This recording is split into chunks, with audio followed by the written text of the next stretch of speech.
आज का वचन, पहला पाठ प्रेरित चरित अध्याय 5 पद संख्या 17 से 26।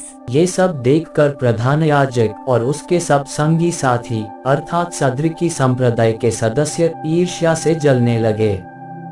उन्होंने प्रेरितों को गिरफ्तार कर सरकारी बंदी गृह में डाल दिया, परंतु ईश्वर के दूत ने रात को बंदी गृह के द्वार खोल दिए और प्रेरितों को बाहर ले जाकर यह कहा, जाए और निडर होकर मंदिर में जनता को इस नव जीवन की पूरी शिक्षा सुनाए। उन्होंने यह बात मान ली और भोर होते ही वे मंदिर जाकर शिक्षा देने लगे। जब प्रधान याजक और उसके संगी साथी आए तो उन्होंने महासभा अर्थात इजरायली नेताओं की सर्वोच्च परिषद बुलाई और प्रेरितों को ले आने के लिए प्यादों को बंदी गृह भेजा। अब प्यादे वहां पहुंचे तो उन्होंने प्रेरितों को बंदी गृह में नहीं पाया। उन्होंने लौटकर ये समाचार दिया, हमने देखा कि बंदी गृह बड़ी सावधानी से बंद किया हुआ है और पहरेदार फाटकों पर तैनात हैं, किंतु खोलने पर हमें भीतर कोई नहीं मिला। ये सुनकर मंदिर आरक्षी के नायक और महायाजक ये नहीं समझ पा रहे थे कि प्रेरितों का क्या हुआ है।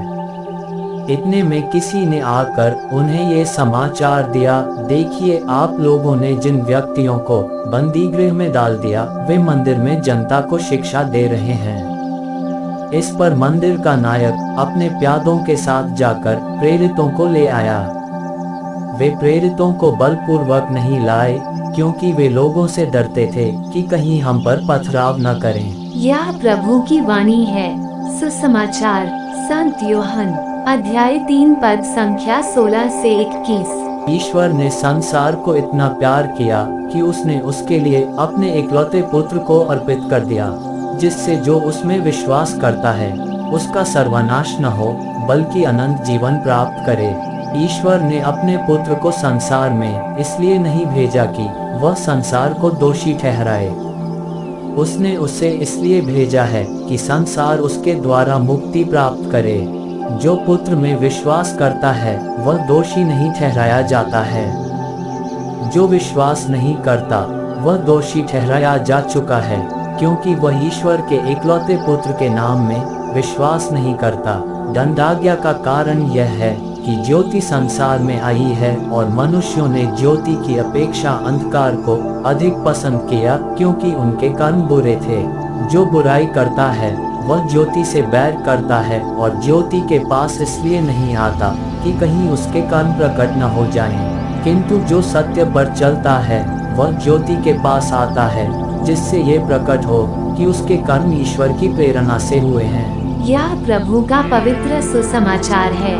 आमीन। आज का चिंतन, यीशु के पुनरुत्थान ने शिष्यों में उत्साह भर दिया था और इसीलिए वे सुसमाचार प्रचार के प्रति काफी ईमानदार बने रहे। उसी प्रकार की निष्पक्षता की बात सुसमाचार में की गई है।